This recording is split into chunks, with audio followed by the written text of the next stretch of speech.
baby biara wo hye biara ede awie nso no meda wase se wachim wafidie ede aba beto wood to me akasamfodi so ene dafiada na yebedo otwedi ampase se na wotwe mu nyina wagege ye tata ede aba bedru ene ye ra weekend dum Nkansah ochina meme kwasiada Father's Day on.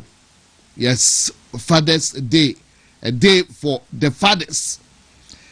But good afternoon once again and welcome to the place to be. Bidin at the Kwaku Kyeremanteng Nkansah KK on behalf of the production team and their area led by the man Francis Ejay Busumi Frehu Abrantie Francis Ejay Busumi Frehu Dish kron Francis Ejay ene on the team no Bobby Chido Kofi Nto baby awono once again yama oshade yama busuafo nyina shade Kofi Nto ne papa edafom enti ene awie yabesa ma busuafo nyina shade yame emfa eja kra ensi ensabo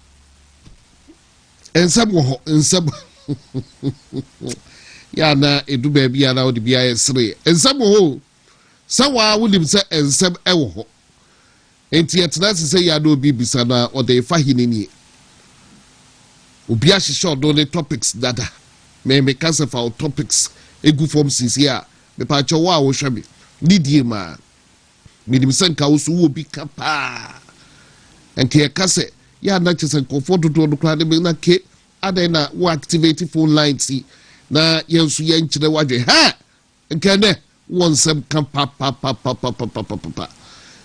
yamema wabotre why Nkansah de wo bi kapa wo hwe eye highway no so a eso aye she highway no so aye she and then so de yamencha de obia wo voice obia e wo voice e wasasi so je wompe enka no na ye say GBC wakasa e bo be ye 12 a obo ye adwuma ye huni e mapanyu GBC betie no mo amom news no mo hunyum kakra about 12 no mo dumom fidie and one more beba be 3 mu ho the days of Tomian and Force day KK di no mne dia duma fidie no be 3 na GBC asaba na wa fili omo kakra radio 1 ne hwan gone are the days this time no you see radio or kaba akopon kabio and then television station abu radio stations abu and then Facebook near TikTok near wo pesa wo kawa se bia edwade se no aka no atone ko NDC for so kra bai wa no chia de e be chew that's where we are at the moment. Enti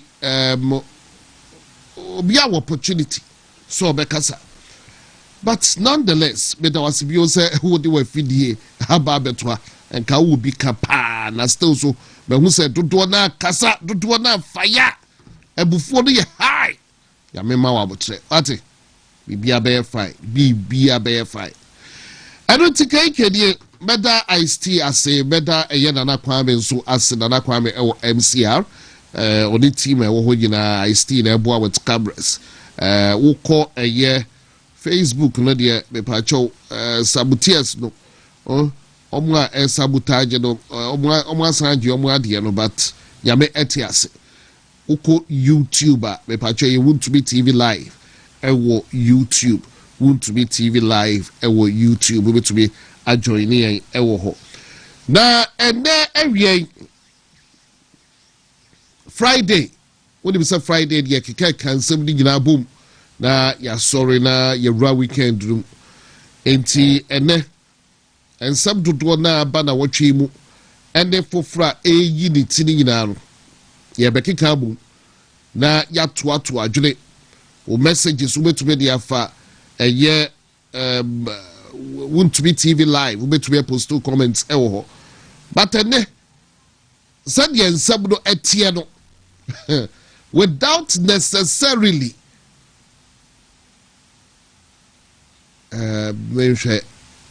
thinking or deliberate about this.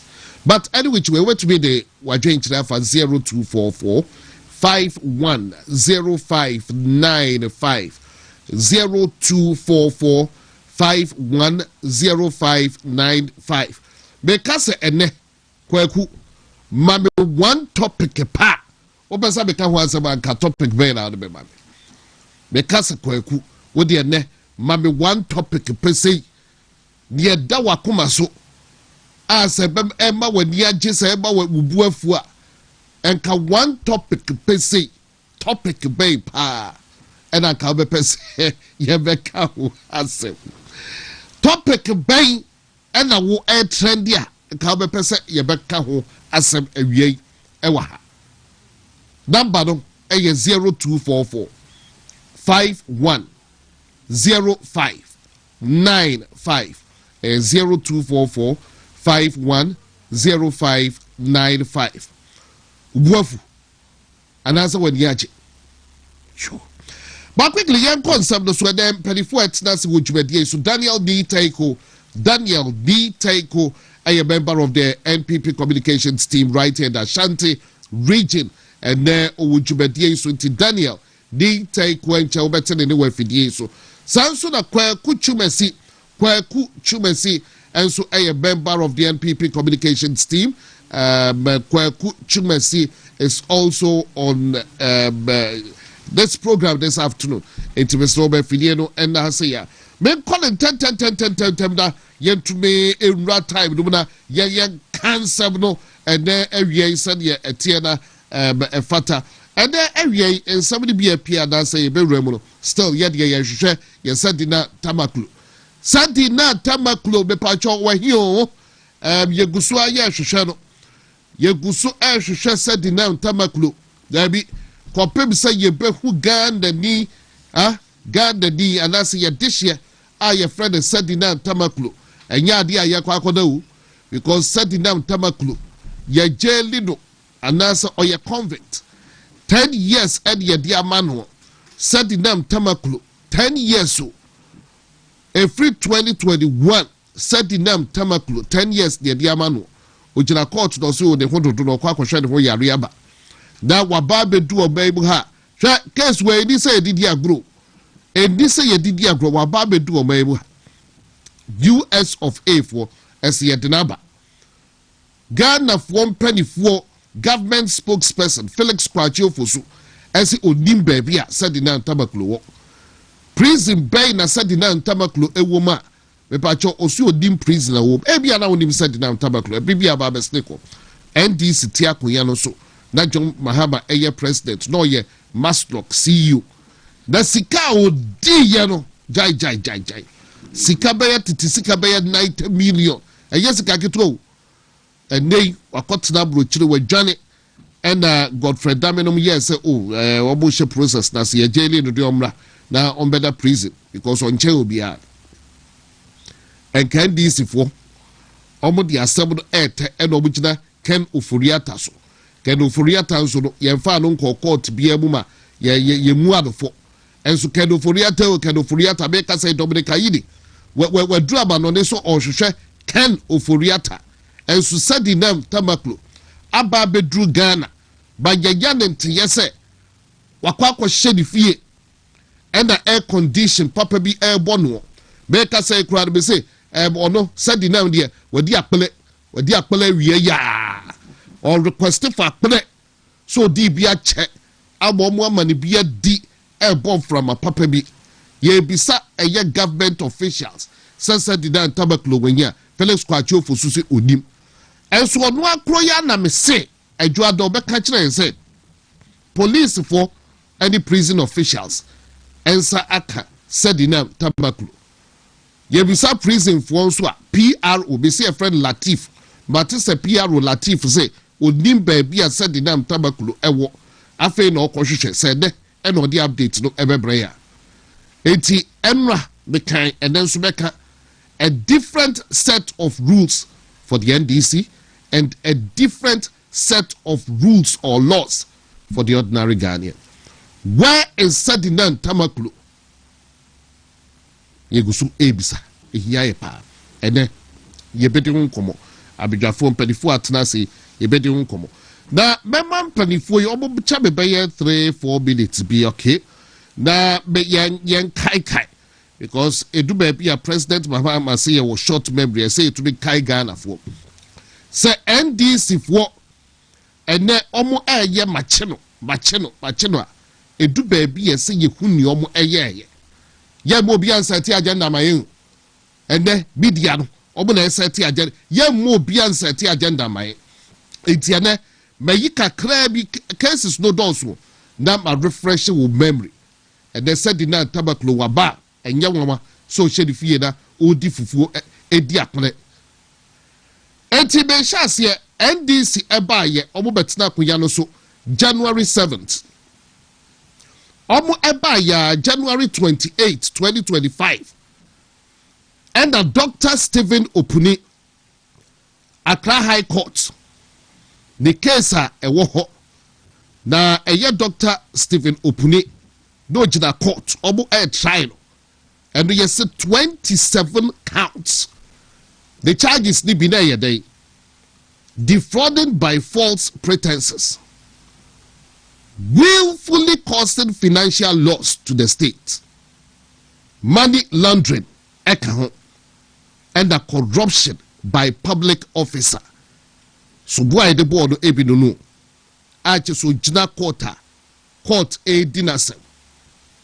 Na by January 28 and Accra High Court Justice Abuajitando and the Tiakuyanu a state attorney a friend Enam law mensa a company yedim case a walk out no see bu media sunkra na enkrabe de everybody say Attorney General say assemble crowd men withdraw be ya assemble every court on pass assemble etie ho ensem bia bio na Justice Abuajitando say what's it say or say Attorney General he say yanya for friend Dominic Ayine or say case do crowd yentwam every a court there in fact you withdraw ye case no free ho case the hiano sa and a judge no so usa you and America say Dr. Stephen Opuni na sabdo tin ton time ye free court in the hobio January 30th and Dr. Johnson Esiama and the ordinary governor of the Bank of Ghana Dr. Johnson Esiama on January 30th 2025 Attorney General filed notice of withdrawal na that time no ye second deputy governor Bank of Ghana just on the trial no on 2 cases trial on 2 cases so boy ye de bo your governor of the Bank of Ghana Dr. Johnson Pandit Esiama and they say so boy with the boy they say Unibank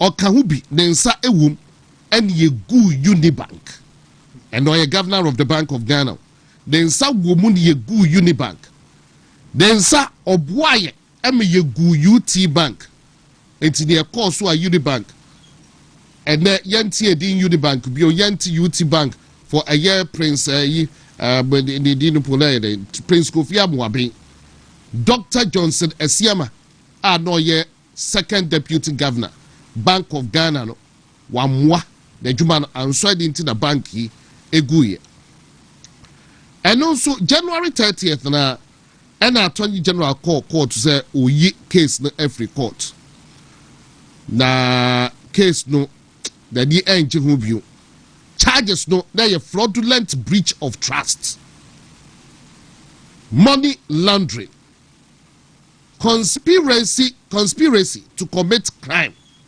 and violations of the Bank of Ghana.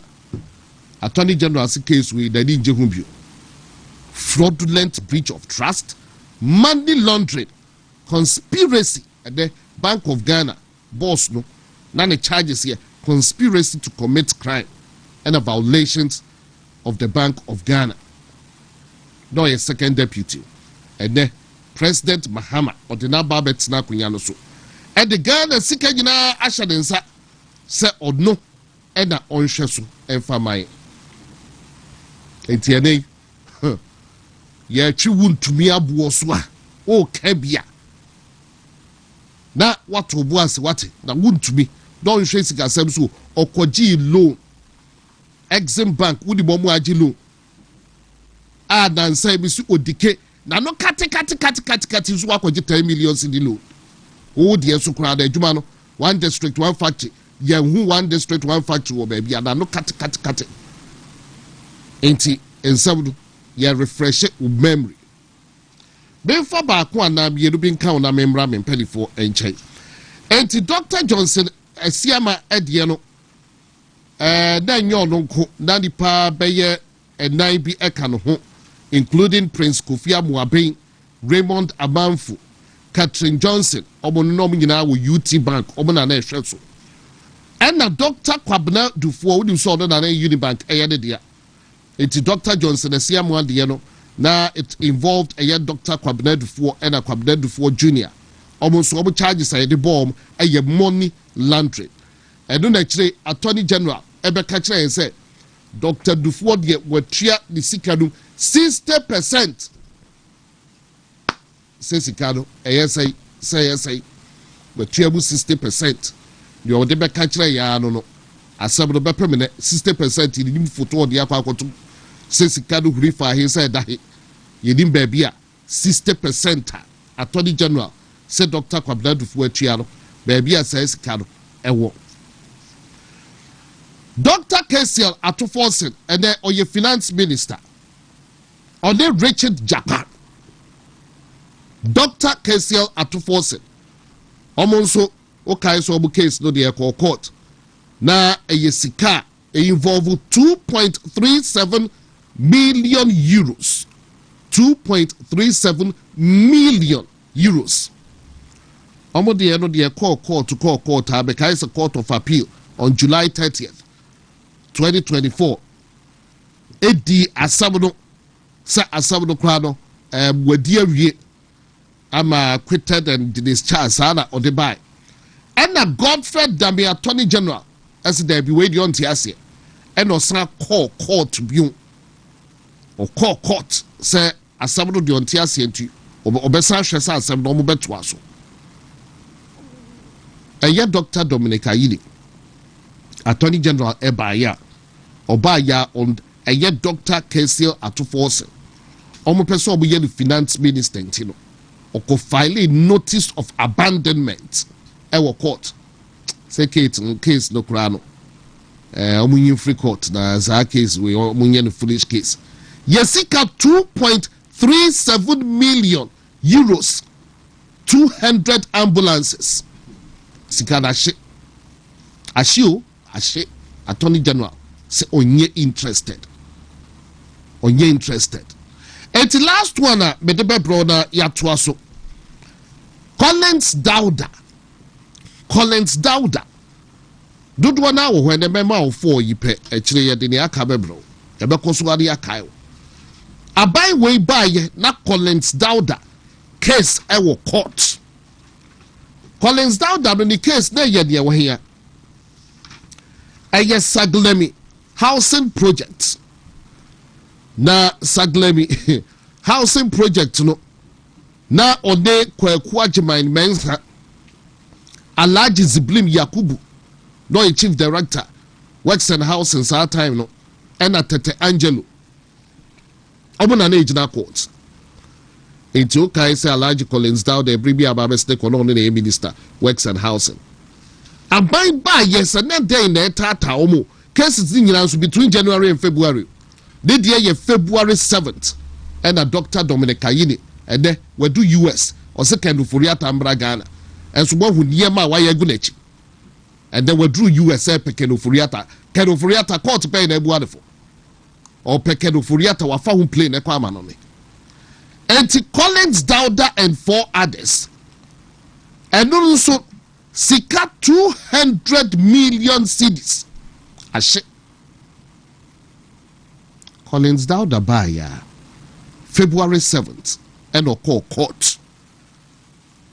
Officially also withdraw charges nina. Withdraw charges no. Now Collins Dowder na the charges na day. Did you also willfully causing financial loss to the state? As Sika $200 million. And then Fasa Sika do press cedis. You should be to me. Fasa $200 million no. Every cedis. You should be to me. Ebia obi besi 200 million cedis. Attorney General so only interested. But then so be interested. Wouldn't be the essay. By 14 was a million. Or no continue loan. So the year Jumano. Almost say there be 2 legs good, say 4 legs bad, whatever animal far. But 200 million cedis, Collins Dowder. Attorney General Dominic Ayini is only interested. Case na kwajima mensa kaho Alaji Ziblim Yakubu Tete Angelo Bako crowd no quite unfortunately ufrimu. Wa withdraw only interested case no more tin ton time. So this is the NDC government for you. It's my mano nyawa sasadinam tabaklo. Waba bedru Ghana na air condition papa bi bonwo na odi ni fufuo. Wenum you know why na de no muntu me. They don't respect anybody. This is the NDC for you. Enti ye betwa ye dwumadie no so and then come ho ye be hwe sadinam tabaklo de no na magye mpanifo adwenkyere. Na watching minority and a minority as a 24-hour market. And who's Sikano?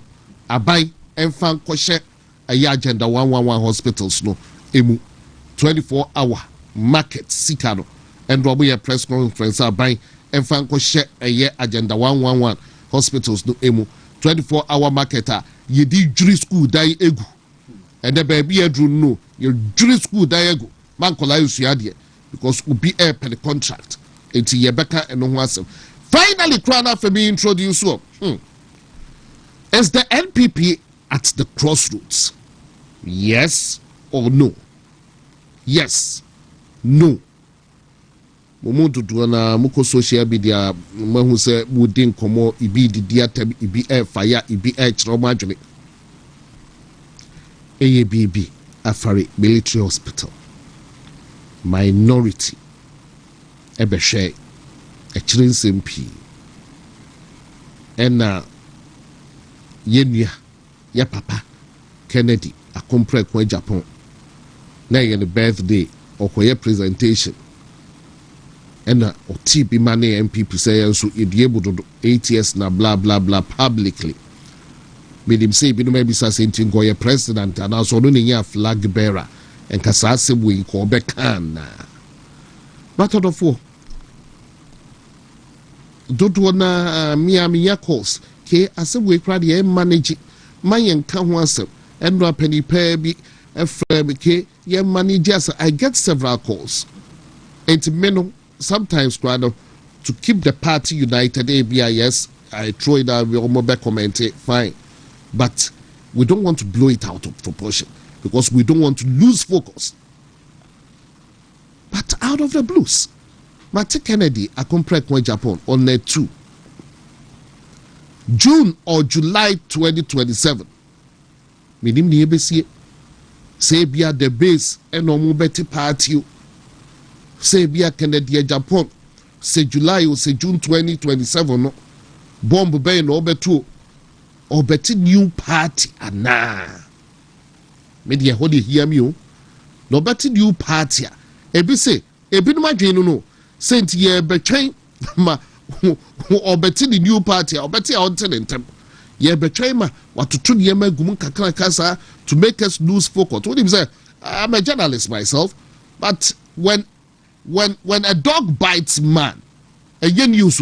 But when a man bites a dog, I don't know, big news. Journalist obey the Juma. Yeah, yes, a bad news sells. Bad news they sell. Were thrown out there. Now man food actually. But young party for how do we manage this? And then penny for her. Ya benjibre na ye rasa nkobono ejina emu. Ya to abewie baomia.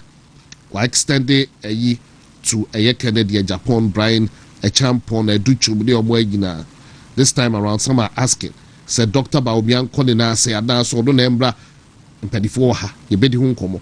Ma mensumente onka on 0244 510595. Text messages and yet calls, Mr. Fachami. So then welcome. About Nahache, and I've been ranting. Daniel D. Taiko Ewa Hadube and the area Memana Kwaba Sansona Kwaku Chumasi, Kwaku Chumasi, or co-contest war Menshia South constituency or call for a year communications director into Owaha. Sansona Daniel D. Taiko and so air call for Subin. What are the secretary? Hey, communications, so 2 communication directors ewo Jumediano so and there area. Remember Makwaba in Pedifo. Na apomu etise. Ni asa bi hu wache kakra. Same with as a year. Yes. Who watch it? Kege. No cre the adwuma na edoso. The new patriotic party adwuma no. And now frame na mo adwuma foforo na medie. All in the interest of say party ni bigina brane. Na dani de nyina no duty course ye frewa to da no ajabi na wabe bi say opese oyi bibia say ojabi bi no wabe enti mama start mama ncha mehene eye nana edumensa sare nana mo komene bia na wo bia no mechia no sesia megidi yi se dodo na anim se na etia na echi kakra ekọ abuchemem Canada anu okosom yura na okono so dia makom ja country se onhwe chiri na said the more can be then akon boko na nanu matan konya wa mokom done very well, and I think say bibia ayeboko we are much lawyer Kofi Obrieboa so bi mrashe bedwani she power de gu community ta power dia ata mi ame papa chairman Michael Adu say echi oni constituency executive nyina ama bibia dadin no many so because polling station elections coordinators elections ya bibia ma bibia ko kama me fasa akonye na ma congratulate you nyina for a well-deserved victory for everybody. And I know say very soon constituency elections no so bibia be kodin because in shey de gu akwan ya mo bia the opportunity to contest, win or lose, and everything is moving on very, very well. But lawyer better than Nkansah, yeah, Oba constituency. Yes, Oba constituency. Lawyer Obrieboa. He's one better of than Nkansah. Yes, he's one of the few MPs even on Mother's Day. Ma party for mo ye party adwuma ye ma amenu nyina gift. Na Father's Day so ye papa no nyina so are ready. Say o ma check. Father's Day lawyer Obrieboa be check gift. Omo. And say be a grandfather. Jumadi ayedi o so bi no. And ni so ntibrani bring nyina no. Ya de a ota party chima party for enya motivation say on be party adwuma. If you constituency elections no constituency executive committee ni like elections committee ni ade nyina bibia in place, and very soon everything will be so well organized. Said the only can you know ade am ginem say me contest for so being communication officer na ade a minister ade hu if you say mgidi is a party ba opposition futu ampanyi for dem obia to obia nko the base nko ye party adwuma ko constituency ko polling stage ko ye party adwuma eno na ama me dem ho si wo say me konoma wa ko border wuro dia ma the patriotic party e wo so bi constituency a ye wo me amato aba ko square bibia wo ho na mgidi ye se bre no so na minyanyamye ni madom na minya polling station executive coordinators ne party fu nyina ni madom na mbe communication officer for the constituency a e be organize party ni be ko e be fa so a so wo hwe ye hye ya party ndi abasisi ya party no prioritize communication because e giri ye say yensem ne community yi na tonkofo akoma so a e yade a ombeti partners no mo hu kwam be fa so a at the grassroots no be disseminate information that Dr. Mahmoud Baumia de bebreye 2024 elections. So we share the rich manifesto party presented vis-a-vis the NDC. The GDS says a Ghana 40 yensem ni ye ti ase ye a nya de ankombe sa mistake no mo ye no. Na sebi de nyamepe no ye ɛno na ma party from mpanyinfoɔ tena ase yɛ nhyɛ a ɛma ɛnɛ yɛ to about constituency ɛnɛ polling station kora yɛ communication officer hɔ coordinators no nso yɛ communication officer hɔ ɛnɛ every step of the way yɛ information ebi free national aba no obiara bɛto wɔ Ghana ha na ɛnna ɛbɛma Ghana fo hu sɛ ɛyɛ di paa na ayɛ yɛn mmere sɛ yɛamfa Dr. Mahmoud Bawumia na yɛbɛkɔ so ne akyerɛkyerɛ nsɛm mu because yɛgye di yie sɛ party ne bɛgyina yie na party Ghana fo bɛte ase a yɛbɛhia asogyafoɔ a mobɛka party ne nsɛm ama party fo ate ase na Ghana fo nyina nso ate ase na yɛhu sɛ the way forward in 2028 no ɛyɛ Dr. Alhaji Mahmoud Bawumia, the next president, the flag bearer of the MPP and the next president of the Republic of Ghana. Mamincha Chairman Benedict Dubois Yakum Chairman won to me. I believe say party se bejina year na you be our tip partner from the grassroots. This is a man who is a 2-time constituency chairman, 3-time regional chairman, and I believe it's a natural progression or ben national chairman. Obetima a party na dwuma ye baby a chairman want to be bia domba. Na party so dey dom na ye. Na obetima ka won sem a wo ka won sem kyere dom. Na so wo grassroots person na opie bontin baby a dom tu behwe no a gidi ye the party ni yusu no ye a said you only no ho ba for de Emma party no gyina no so ebenji bo dewuro mo ebenya tumi no obe national chairman ebenya no so mfa so amanfo ka na brofo na school ni ade party organization no party be wini power anase en wini power enyo omo mte brofo na wini power ma party o. I have worked in some of the rural areas baby wo hono mo a ukoka brofo nko mo yonim say sa no bom trinko they will not understand you speak their local language.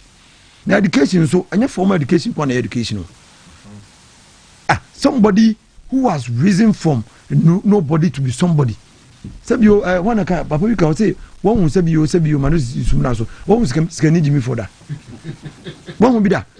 Sikape unimu nyansa wunya. To be able to be a good and a successful miner. Ese wunya efie nyansa na wunya adom. It is not easy to be successful in life. There are people who are professors, who have whatever, who are being employed by people who have never stayed in school before. Chairman Benedict Dubois was able to run as constituency chairman successfully for 2 terms. Oba regime successfully for 3 terms. It should tell you he has something, and that's something I believe will be able to help the party in 2028 to win power. Now, Matthew Opoku Prempeh, Honorable Napo Matthew Opoku Prempeh, be obi amechi papa no. Napo. An experience in life for what he has contributed to Ghana in education ministry, in energy ministry, and in personal life as a doctor, and what he has done for this party. The bon continue to hurt you kwan fa so e jai ho e ma NDC for e do mani su papa yi so e kan sama ennim fa ne ho ni nyina e party for e na ye hwan ma sa de ni see. You will not make that mistake again. You will not make that mistake again. Because it's very important that we don't allow the NDC, we don't allow pro-NDC radio stations and hosts to detect what happens in the New Patriotic Party. It will not happen. Get to know Dr. Matthew Opoku Prempeh. Get to know him. And you will know he is a perfect vice president. Or NDC and presidential candidate. Because he is just way above what NDC seeks to provide, present in 2028. This is the quality we are presenting to the New Patriotic Party and to Ghana in 2028. Dr. Matthew Opoku Prempeh. I am praying that our flag bearer will continue to select him to be the vice presidential candidate and the next vice president of the Republic of Ghana. Said you to follow the car, you know. Say Bawumia Napo will be inside the New Patriotic Party. So we share no more air Koswa. The Americans say more be a community trimpo. Ye jina ye na party for am work constituency ahodo aho wo bia be wura ho mo beso mo say nwom a o mo jina mo na so apam mo no they make can say they should continue to do the same thing to them. So be free baby no was say ono dia ono was say drinking base so what dia na chop bar base so whatever be no be wura constituency no na adwene say dia ya bobo anu no oba be hwetia. You have the responsibility as a party member. So MPP din ebe kan MPP asemo, you have the responsibility to respond to them and sack them away from your constituencies. And I believe the party for motu sa na mo no e ka kire nkofo say ennu ane ene mu na esom na nemu ba na so what no problem. Talk about your party. Talk about whatever you think you are presenting. There's nothing wrong leaving the party.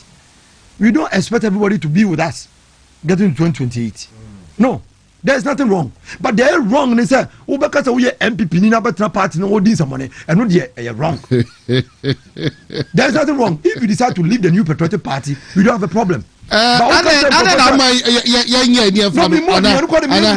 Okay. I'm responding to them. Okay. Say EBC omono the party no move free. So one bet them no matete party. So we bet them no matete the NC. It is a wo trim. So we free. Na be sham bibia atade. Na obedi nsemo no party mo a. Ho na wo se beduru ba bi na wo sham bibia atade na wo dwane. No one before sham bibia atade no one before no wo dwane. It is a person free party mo a. Nobody will stop you from leaving the party. It's your decision. But to stay in the party, wear the party uniform or the party T-shirt and misbehave, we won't accept that. I know the NTS Chroma, NTS, especially last sentiment, NTS that. We don't show party at Adi. Show whatever you think you want. Do your business. We don't have any problem. But to stay in the party and decide to cause disruption in the party, because you're a member of the party. Want to be TV so any Daniel Niteko is the name. Daniel Niteko, and I would say the name Watunka say Ujina Ebreno Edru Honoma na Chesobe call for a year communications director position. It was Subin constituency. Enti party no de AB actually yababa ho de adwenjene party no kakra. But I say you can't and somebody else you say you can't say actually you drew na baby a hihye party they drew last week ya electoral coordinators, friends electoral office coordinators, ya tunwa ba ya constituency party ni muade di biya made de biya indistracted so ya bedwene edo Kwaku mema akwa ba mejo so aburu keke so we obo ade na daroma ode nkwa ne ahoden adome se da biya menya akwanya meka no yo ba ya santima hu ayo danyame ene we oda aban se de emra ye wo mu de nyame na de ye dan na dada wo de ho to aban so enye yi ntimi da aban because ewra joma ma de onye na gwen se obaye bi pa bia ma ye asedan ko twede mpo nyankopon se ne so me yakwanya menchia wa hwefo nyina omo ma je adwa omo hwe ya wi nyina menchia menua arrested ne so na se no kan ye fra wa arrested and you make de be mu sir I do you coded okay mincha mpanyimfo bi a se ne ye kan ye kwa abato ndie ba se ya naja nana benyin animfo o Germany ne o pe chairman e Germany branch ndie nuanuma mo Germany abonten so yesremo monkai nana benyin animfo na monfa chairman ne nhyɛ nsa is MPP no yesi atoto enema yi nti ye pedie onim ye na ye de dwumadie na ye den ahye mo nsa nti Germany for yesremo nana benyin animfo monfa no ye chairman saa so na Esther nana amajamfu a second vice chair lady still maintain Esther nana amajamfu a second vice chair still maintain on so Germany branch on so mon kono mo a Pfizer Ibrahim Adabroche for the omo yi probos ajawala that me for aja what dey me tie we na fa Pfizer Ibrahim Cisse kole krote sesi abeno kase wona ye assistant secretary e wo ho ne oso akọ chairman young guy tie sremo kole krote for so monka ye nua Pfizer Ibrahim Cisse na o me chairman no KBY minizonu KBY okodoma West a branch young guy adwuma wo bom NPP wo Doma West no nkankwanta enya adwuma keto akra enne osan ono so youth organizer ya be say some maintain no ho no ma maintain youth organizer na mo fama no e wo Doma West KB was still maintain IB o employer so ono so ko na sala coordinator IB okay the padudo obaka na review there me come there ma come there I just send me communication sounds na me so ja me call communication to me fancy akese a emu odupa enko manchia south manchia asia hene ne atu ahene for mo manchia south nyina free polling station so ekosi ene ye ni coordinators bi ye wo committee ye wo electoral area committee omofo committee for ni nyina so ye kire omo so ye wie de no fe ye kire omo constituency executives for so ye kire omo me kire obi bia mo anei ya to aba wi party na yimu se mo na mo ye sia hen na etu ahen mo na mo di party na nim di akonkunim di a edi anim 2028 no ye sramo ye nyina anya de etene ne mo party no na nkunim di emra 2028 bibia kire se ye bedi nkunim mumma we watime wakame yemfa nto nchen eno na mesre titiro mesre yaye bibia wo manhia south ama bibia akoso kama keke be kasa bi wo ho ba ko mienu bia ene de enti ameka we na akoyesa hwehuna ketua bi titiro kode chem so a yewura Kwaku dua yesra wo ne wo manfo ni hia kasa no nye kasa ehye nkran former coordinator ene wo na ye committee chairman e wo de chem so wo kasa no nye kasa ehye nkran ene kasa bi na aba sesi a ye ka ho asem ya ye nka nwie saa nso na wonne wo mo ane ye de wo ma hyem nsa mo ye committee members no oni wo mu hia mo nka kasa ehye nkran enhye mo nkran so mo nya adwuma ma party no enye wa anya meyi wa firim obi ani ho kwan so yi bibie obi afirim obi ani tumi bia so obi yi obi afirim ene wo mo aya hye mo no party ne jetum se omo ye party ma je se wa ya ade bia o tietia party no fa hudie so ansa na de na fa discipline committee mu ne yayi no wo as an individual yewura Kwaku dua uni ho kwan so be yi obi free party no yesra mo ma party ni nya akono mayen keke ada Kwaku dua na chairman ana ona ye chairman wa de chairman ona ye coordinator na say ya na etoda ahunhuna ka ko because ye interview ona na chairman ona ye chairman anti chairman na auto den kra me to den kra we di ade sede na me de say o hie o mo ma na kasa no enya ahunhuna wa nya me yiwa firim wa nto abanko ba yiwa firim na yemfa nye party ni sese ye opposition enti ese ye hye nipa bi nkran so be ye mbe ye adwuma enya ahunhuna asem ehia dodo no bajwate ase enti se matena party mu ache na ebinum di hwinwira nipa no yenjai yenyina ya tena mu ache me to aba 1996 NPP nso ba 1992 enti ema 1992 ngwane ya nto bia ya to 96 enti ya che wom benye ne hia obi bia wo pepa se obeboa ma osun kokoko amanyoku no anya animonyam no ye ma ne kwan no meboa enya MP ngwane ya dwen ne ho ya dwen MP ho adwen presidential candidate ho that is the ultimate anything ye here MP na ono de na tumi na den abebo yewura mamu ba omia ho de chidom nti eni kwan se ye niam bi a ebetieti obi afa ahodie so keke me kwa as communication officer me guso esresre makwa aprobo ni bia yeguso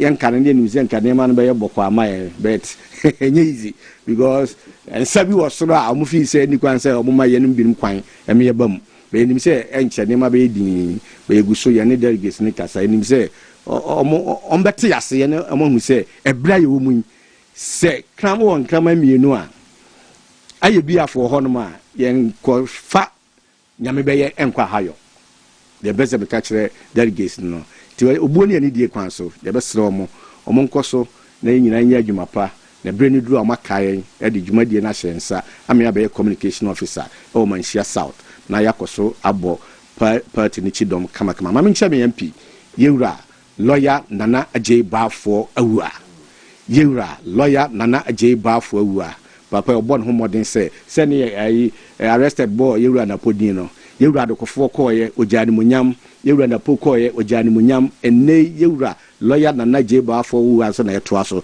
ono so nam animunyam kwan so yewura ye kya wa wiye nyina oni mpanyimfo e wo constituency ni nyina ye kya wo bibia Mate medase papa Kwaku Chubesi medase. A very good afternoon to you, Pastor Dr. K. Ano Buafo. Pastor Dr. K. Ano Buafo. Baby, I will be no. A very good afternoon to you. No, yeah, me papa ewo Utech FM. Back in the days, I think say OBAD ewo Valley View University. Pastor Dr. K. Ano Buafo. Good afternoon to you. Father's Day by so there. Happy Father's Day in advance. Member Midiano. Credit or Midiano. That way make can cry as oh by ya now nam in some stretch. Yes, yeah, quite yen. Oh, not can quite. Yes, yeah, more say a minority is young for Sika, a Sika, say nay. ye 24-hour market yemfa hospitals se won kan kwan da ho no ma osimi gya akoye express road wo kan obi so wadi obi atem it doesn't make sense and then kan kwan yezo de ka be 3 forms say de obo kan bi obo 6 7 udi agra obi di be 10 hours won kan kwan so ade ye ba nti this time my man me say me ba na adwo na ma famu ada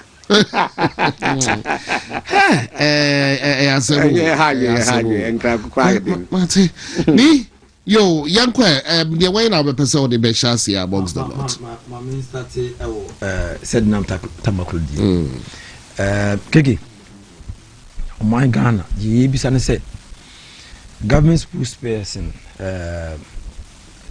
the guy's name Felix of Usukwachi ye bisa ne say sia anti ye bisa ne sia ye fa mike bisa no ana wadampo ne enwane ne bisa ne say chema benadwusa ko ya ohun bebi owo enya in case crowd ye bisa ne say chema benadwusa ko say ohia me sure says wada no sori kura no a obeka say o high court and o court we go to say the bia mo twena bo so ho ne ye kan say maami ya obebo bra o Ghana ha bebo krono efa Ghana fusika ye maami no musika ye say masro ken fan ko sensitization ye fa bi mobusia na even kura machines na mobile phones a ne ye ye nto ne ye fa nye sensitization ma ye hunu kwa ye fa so a ye adwuma market survey ni ade nyina maami inflate prices kasa ye to ma ye nnuanom e de ye adwuma ni ade ni nyina wo inflate prices e ma ye de ko court ohun se anwuma bebu atia no esere court se ne ho dodo no kakra obe so okwa abotimam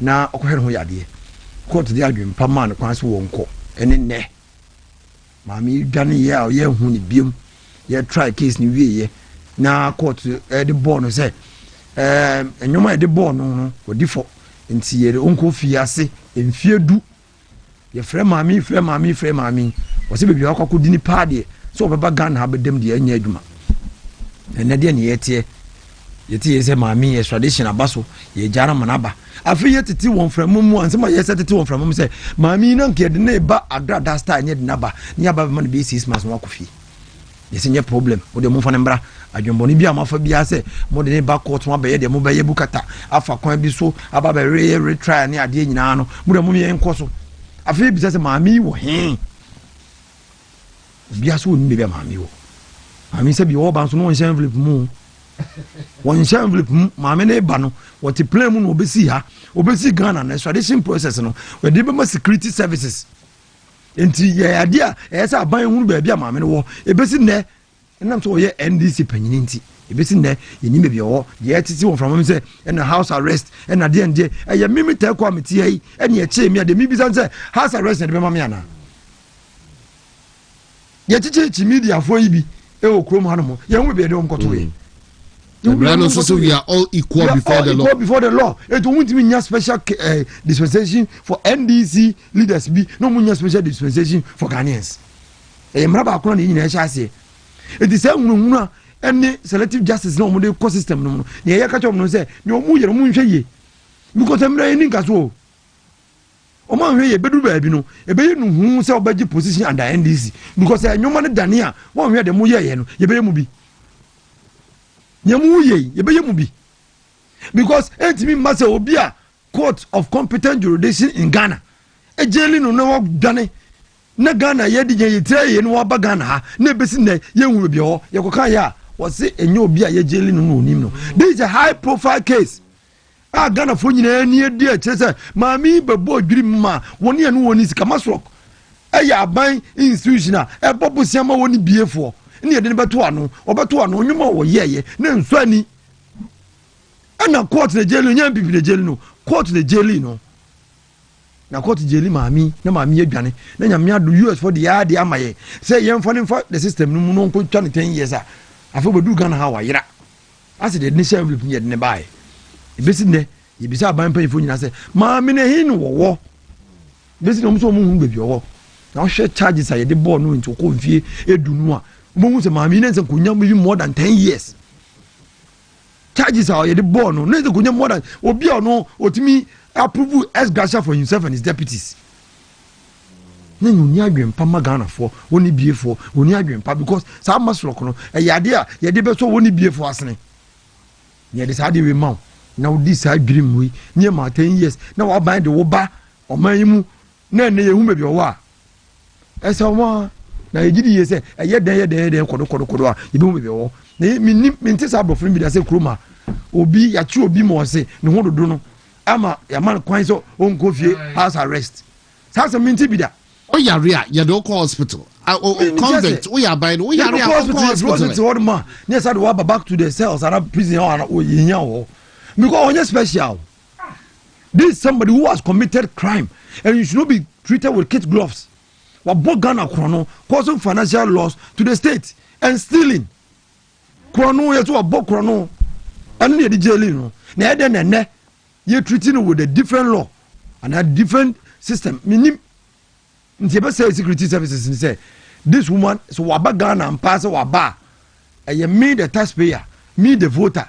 And you me man said, yes, I mean, baby, as I'm a menua, or Bok Chronuntia beer, only be a beans and canizika, baby order. Now, who can security services? A prison officer, a PR or so, or no name, Attorney General say, Bia, and then Attorney General, on what do USA Commission for Riata? And make us say, Abino, I've been on fire, yeah, Brana, my many, but I said, my many, but my retrial, no more siki, a lesser sentence, yeah, the any problem. Because if it's the justice system and there's any retrial, no the further and better particulars, but now court who say, I'm so one maintenance, we have any problem. But the year besides, I saw my men what a jail one as one now, or more a jail or Monrano, or be a man called Fiocofana Tadia crowd. From the court to go back to the jail. It is Wabagana, the moment of Babet Ghana, no, that day now, and the sentence, no, as was at and son the judge and in the court, the lawyer, episode call for retrial, Ubenya retrial. There should not be any special treatment for anybody, especially when the person is a criminal. This woman, when you're special from Ubia, Wakoko Via Bancha, and as Wakoria Bodia, you're jailing. Or a common criminal, and you should be treated that way. And this is before a catcher said, Ne, a bindicas will never be your war. No prison service PRS will never be your war. Doesn't mean so, I'm a Ghana. As I'm saying, Ghana for and the Indian, and we are done then, many party for him come. BC Biano. Gene party, you won't send me one more. Yet, yeah, and Kophobia Elmsom Diao. You move a break on my Yawa, you. Yeah, you my party. Oh, you may be an case, but you never got it. But no question say, man, you mean be nigh. Into a chance a party in power. If you're not honor bedroom, so it is no matter what you have. Don't go to the social media or the traditional media and watch your dirty lane outside. If you're a true party member, because at the end is for you and there. Uko sama boya ensuo na eto kakra bi no ene the same river ayiri afa kuro no ayen sama yesi e kan because ndisi ba ye galamse ayekoso no ebi nsida eno no musi nsuo ni ayese ti ene kan nya ti na kepe because ne nsuo ni anwea no unhunu the difference between the water and the mud because enyuma ayekoso sesia no eye ko ebi say all play all and the galamse the way say all across Ghana. You ask yourself whether we have a president, whether we have DCs, whether we have police commanders in those local areas, and then it's free for all. Bibi Angoso, and so took a Caribbean, all those Galamsey prone areas, and so took a Caribbean now for Kuruno, and we are in this country, and that's what's going on. And instead of party members calling the government to order, no, most say your woman as a opponent something to be more consensus. I say you think the social media, the traditional media, never solve a problem. That's not how you build a party. Who wants some in your locality? Your platforms are go and express your concerns there. Because and no matter what, no, for your buyer or buyer when your finance minister, what go a Greek for you now,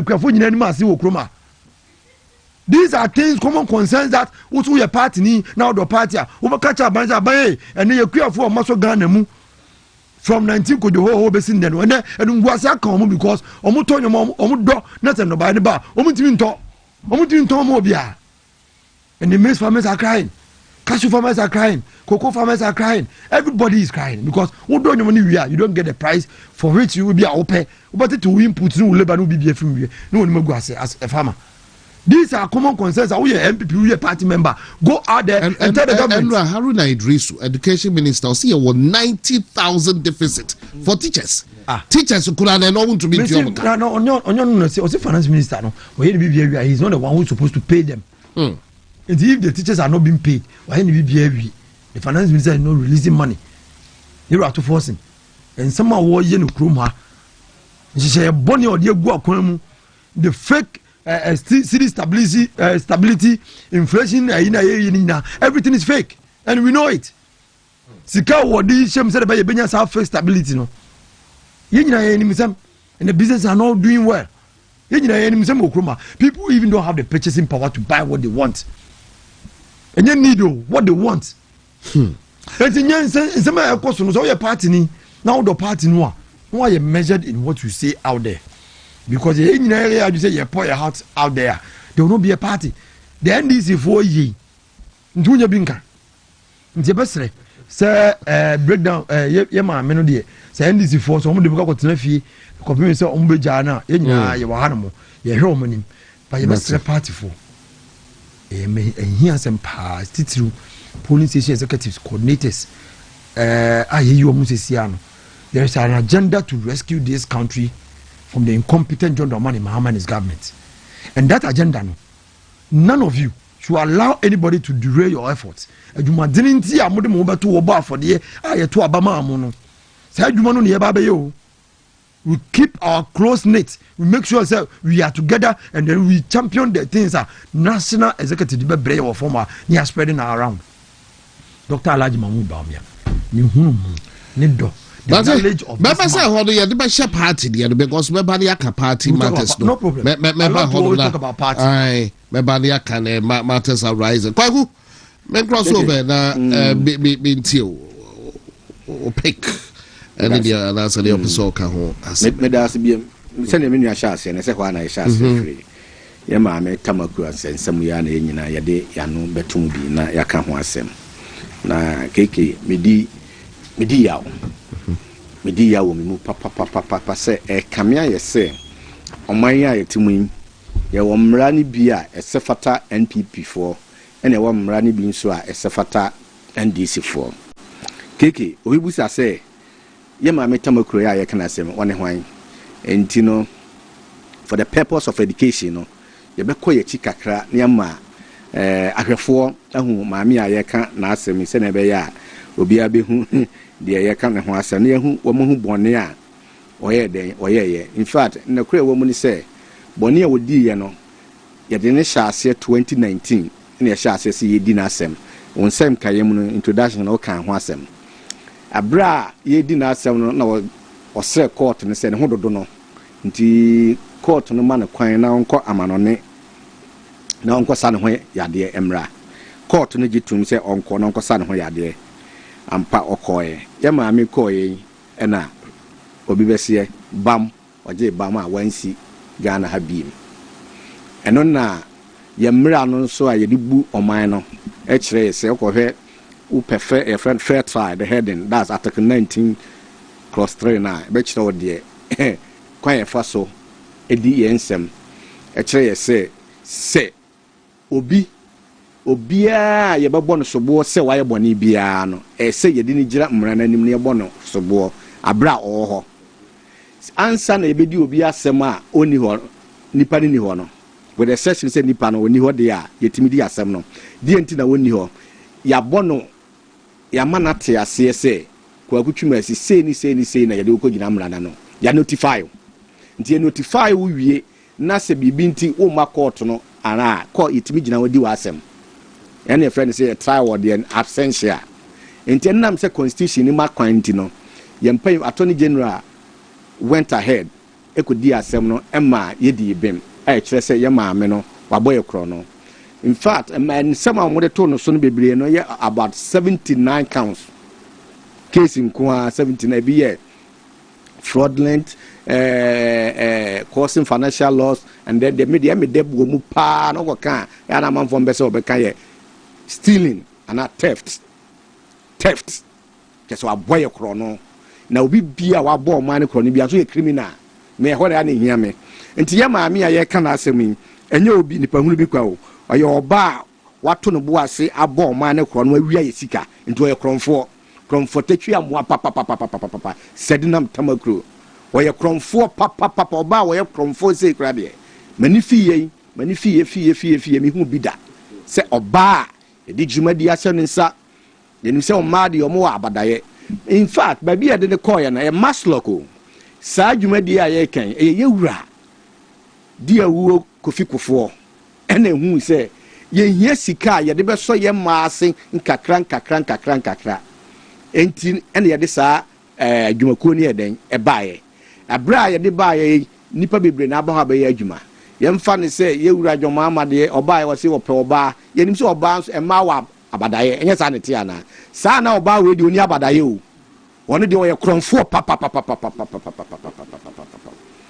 na mi nim se no one mpanyimfo ne bi na ahyehye ho so okotena wo na wawie sika na momo a because ye nyina wo man we mi se mbeka ya create loot and share mokai justice doche abra asem bi court a ohun se asem we de in fact asem masheda ahyehye NDC fo ahyehye mabone bill ahyehye se yemfa kwan bi so en create se ye adwuma abra nya adwuma ne be ye sika ne ba ne aye den ye wia ne aye den ya che any friend create loot and share abra ne wura dwoma ma wo ho no enti na nyam wo se maami sa sika twitwi die we e fa ne nsase a wi sika e de kwatena brochie de no na de yekan na no ne didi so aye keka nsem ya na ja America for eche na nyame adom omna beduru oman keke asem bisa ne se ye di beduru man we nsam twani ye wo picture bi a ekire se maame no ya hankofo no airport kra na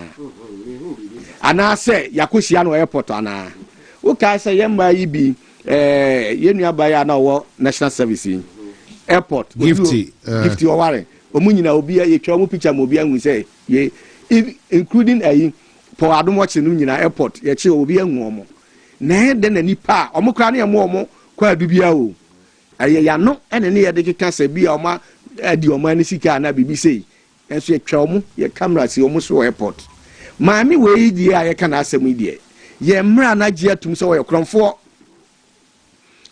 pa enso ye de ni beduru ye obi anwu no enne ya me ne o kasei ti mamu ni bia ni babi a ye maami wo kronfo sa no obi ani babi wo na de asefim wo mu se government spokesperson in the person of Felix Owusu Fosukwachi say enwa metie interview ni bi or say oh no onya adwuma wo ho what this is a high profile case obi o criminal wadi esika kase say wo say we no de nya wo wase de ena na teku kan say teku ele ka arrested na no come baby oh that obusa say nti say assuming say nke yewura ye Felix ne ya ebusa ne yewura wuntimi ho asema obenya aka obenya ho asema kanu for attack ro ni mtokuro shem obenya ho asema aka omo a ene court bi ankan kire omo se omo ya akronfo ana se omo di omo ani sika no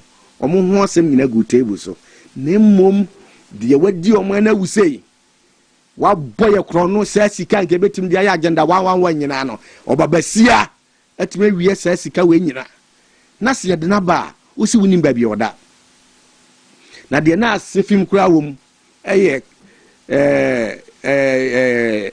Franklin Kujo class mo beka say she's under house arrest. Yeah. So as a top government official being a catcher, which means house arrest. What? The engineer say man house arrest. There na why? Nemfum so or ye ho na say man house arrest and say. Maybe one mente ase. Yes say yemfa no nkotum. In fact, say woko court, na ye nya sentence wie say kim. Ya de omo ka no munukum kese nbesi wa ya de ahyem de wo konsawam straight unye obi anu ne nkasa. E say straight away ya de wo maami we asam no so na nya asam kura ya say sa de kokko to. Nti ki achi no call airport wa na say hankofo no. Straight away to baby ya de ne ko bia. But we there NDC for us woman in baby maami no. It's been 5 days. 5 days the mandate will be police and prison custody. Baba pepe de any baby amame. Na police custody no cry any can say bam. Because your sentence no. Your sentence no. Oh ye criminal. Ye mra no. Oh ye criminal. Ese nda na ye de ne ko. Na se be ye sesa na taade.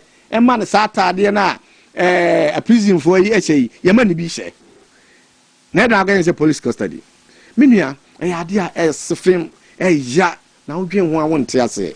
Enti na make say sika no maame no ɔde ayɛ bi sɛ mo yɛ campaign no mo yɛ sika ndi ebia saa ne ma ne nyinaa no yɛ nyinaa ne nsa wum na yɛ den yɛ de obi kɔ yɛ den ekohyem wote ne ma na se enti wo yɛ Ghana ni a wotie me a saa nkrɔfoɔ we na yɛ ano mo nya akwanya mo bɛka kyerɛ obi sɛ ɔyɛ krɔmfoɔ no abre a mo ni evidence adanse de bia ni ho no bet enam sɛ ɔmo ka sɛbe nipa bi bɛgye atum nti no ɔmo de mo ano na we yɛ krɔmfoɔ mo wie sika a mo de nka mo babia mo free ba no probity and what accountability enti nka mo de mo nya krɔmfoɔ a de mo yɛ nkyɛ no koraa mo tim de asɛm to no so mo bi aka sɛ ɔyɛ krɔmfoɔ na nka we de nyame adom ya sentence no already kade na ɛsɛ mo yɛ ɛhɔ ne mo mi hu sampa mo de mo nso keta ase mo nso krono ase mo nso bɔnefo sɛm ase nanso we de yɛ ni ba bi oda yɛ se house arrest nso wɔn tena ne fie na woni di ɔnna ɔmmɔ nwomsa na woni di atem na obi okotwa obi board yɛ nra community school ni a opɛ yɛ wa wie school a yɛmfa na adwumam na nra community wakɔfo obi gali kitu abi akyere ne ya sentence no yamana hu na busuani odam na de odene sa boye sika twitwi die kase ate sei na yɛde na kwatum no yɛse yɛde ne kwatum no ene yɛse won tena ne fie na onsa na woni di na onnom na yɛn a yaka ne de yɛ ho nkyere sɛ na nyame anya wadom na aban we aho kyere wade ni pe famu ukotwa obi bo de wankɔtɔn omo bakura na esi so wa wie woni wo makura di a yɛbɛkye wo de watum ene okoye prison mu a okɔ prison house so ya ho ya wokɔ na akɔhwɛ nipa bi omo ka omo asɛm a omo de damu a na anu mitie maame bi aburo obi aburo a watwa wie aburo nkwa wasesa wi ase no ketengete na gu fom no ene wasesa ai sɛ one ne mma ɛkɔsɔ ho na omo adi no yesi ma afu bra ne ba wɔse wa wie na aburo wakɔye case ame ache maame odam madam o keke aburo na matwa wie no sɛ aburo no mo boa no sɛ ya ebi atutu agu fam no a wakɔsesa kwa no ɛde akɔfie akɔdi no wankɔtɔn maame ne sɛ wa wie na aburo ya charge na odam na de wɔno wa wie sika no ye hu na kyira kwan na mo sɛ mo te wɔn na mo bu ɔman mo bɛ kyira krɔmfo ora wan de mo sɛ kanu no Philip ya kan sɛ gadochi ya hu no ya chi no ya bu na asɛm o ya mfa no kɔtum no ene ye hu na kyira kwan ye hu ba bia maame wo enim ba bia wafa ana ye te ɔman mu no mu wiam abɛka kyerɛ sɛ wasuma si adi ɔman sika na wo attorney general woni na mabrochire you see wenum nyina saa nam ɔnam ho nyina no ɛsɛ daakye bi obu hu akonta sika wo sɛ de kɔ ho bia no ɛsɛ ye charge no you know what because constitution me say article 19 ni kyerɛ sɛ obi wo susu sɛ obi ayɛ bɔne a yɛtimi di na asɛm abra obi a nipa ne yɛ den any ho and this nka genuinely NDC as a political party sɛ nyɛ de nsɛ gase kasa na abra bi ɔmo yɛ na ɔmo kana ɛma ne to ɔmo nkrɔfo tim no ɔmo feel sɛ ewura ken ofori ata di ɔmo si ɔman ne sika wa wi ɔman ne sika sɛnea yɛ tamakuro yɛ yɛdi na asɛm ɛnei yɛtimi di na aba ɔmo na ɛsɛ sɛ ɔmo de na aba ɔmo de ne betumi ɔmo betumi adi saa asɛm no because what genuine case you can do it. So what is preventing them? Ɛsɛ wotena play mu kɔ amanɔne sɛ wokɔ hwɛ no ɛno saade no jama ɔmo nim sɛ nkosi aga nti so ɔmo change narrative no yes Dr. Baumia so can ofori ata no ɔmanom emra Ghana because abrochire kro be say you know ɔmo kyerɛ obu sɛ ɛyɛ propaganda na Ghana fine no yɛ oni criminal it has Dr. Baumia na Nkansah ɔmanom bras ko be o constitution ha ma men ka article 19 no na obi antie yɛmpɛ ne yɛnka na obi antie sɛ wo genuine case you don't have to travel to abroad o wo kwa dem ho se nyame am fa fie na pren ya wo timu ye kwateto na wu a wa ha o man kwa mpacho ati ase because wo akwanya se wo timi di nipa ne gina emra na no wa hai abra woni wo nti ye se wo tu saa na mo no na ade na wo tu saa na mo no na wo se o man ni sika wo baji pedie mo o kwenye wo baji pedie mo wo be konkura do enye ono nkwa na koye o ubekom na enye ono nkwa na kan you know what I'm talking about nti sika na ebefa baabi omani sika yemi enu sika ena wo se ne kwa abra wo se wonim se genuinely nipa na di oman sika obetimi abɔ so bo wa ha am ya sentence no na se wo sentence na se wo di case no wo de call ma omo wa abrochire na ejaniwa they will bring the person to you they said they oba ya bai ade na wonye sa na mo se sika kwa abrochire na de wa ba na wadi wadi sika na esa mo de kotum so a na yehu na kira kwan ena mo spokesperson ba conference kikija be ka kire se otifie ejojo no but ade edibu o man Kwaku Chubensi beda was papa would to be TV so Eddie Gasto make sure a stomach ulcer a draw nature medics consult and over the Gasto make sure aba a year ejaso and make us a pharmacy be able now call about shop be able kase open Gasto make sure so stomach ulcer kwana kope a Gasto make sure be enuma a bebo pa ya no kwesi brodi o kase bi o ka tried and tested FDA for also agya to into any problem cry your Mensoplax mixture ewo Mensoplax mixture for menstrual pains and menstrual disorder which is oba we feature ko ho ensem ote yaw na hu ne ma bia di so eya bosome no so a ene asebe bo china emma no akope eye Mensoplax mixture ni bi bema right after 40 yari ada ham ya ta ham mema no yes prostrate bones and prostrate enlargement urine retention now Johnson tentem so enyen su bebre biara wanum kona ko Mensoplax mixture ni gina nature medics consult omonsa no adwuma no ebi eno no pharmacy bia bekombia herbal shops and American including Misty Herbal obu it will be Repatch Ventures it will be Kanshi Drug Lane sounds na Unique Herbal ewo Takwa and the Ekus Pharmacy ewo Ashamai Nature Medics Consult for Monday Ebedin Komo unti biase abisao number no 0248 778899 0248 778899 ni da ole fai keke my yanko afari military hospital and as hospitals in Ashanti region okay be topic here kan ho asem na Nkansah bio yeti ekruma ase anu na Nkansah mu yenyen bebre kopim se yeto konfano chim na yehu se ni ayenyan be bia adu no ya Nkansah etire ho a eyibone na aban peso yiye ko aban ba aban mu ye kache Ghana fo nyina ne se ebra MPP ba aban mu hwe policies and programs di gu akwan mu projects na ye akwan school se mo STEM system mo we school adan yesie wo hwe nyoma bebre ye ya na se yentimi enwie these hospitals na so who explanation be a bit my aban ba ye mfie ba kono be boso minsia ni ye bi say NDC aban ba ye de no mo ye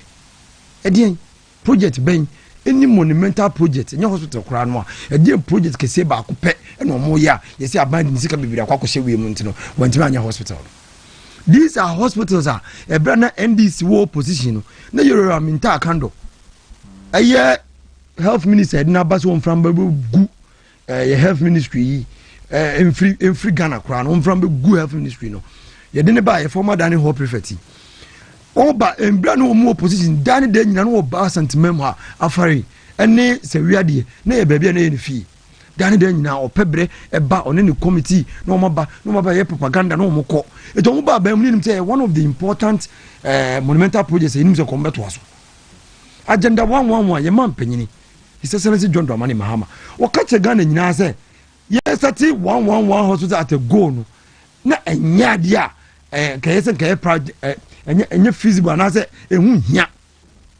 enne ade na wo hu hia no enne abase hospital a amafo nso konfono che ya Ashanti region kwa na hwe no nyesa efri north efa the middle belt abesi Ashanti region ha no hospital kese bie no esen konfono che referral hospital a se bibi kese bi si a ye de nipa ne ba konfono che enti sanka agenda 111 bebre ya wie akase ye ba be bie ni keke mu de mu ba ye no mu ntimi se wi ampo a anka tre de hayade anka twuma wo ya twuma ngo beja ho ye nka ho ye hayade tre agenda kwa homa anka mu betima ba be bie na nka sa accident and emergency hospital department ke bia anka betima take some of the hater na nka konfano che yaji ba ye ko fa a minister waba wonim ye bia in medical management ne ade bia facility management bia and obeto na time bia no oni hospital doctors and nurses time bia no mo ko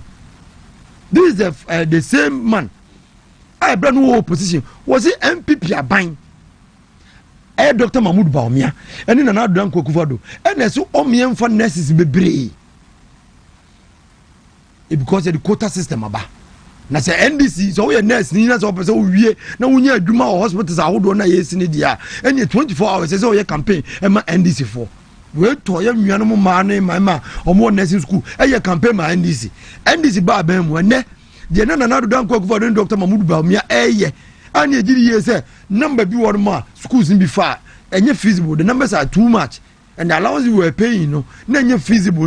You cut it down on the numbers to make sure you better deal with the backlog. And next Sanyan Sanwa, not people are Bamuni using Sanyan Sanon and Ne, you're a Mitakandos or Konwa Kwakofa, Sankofa.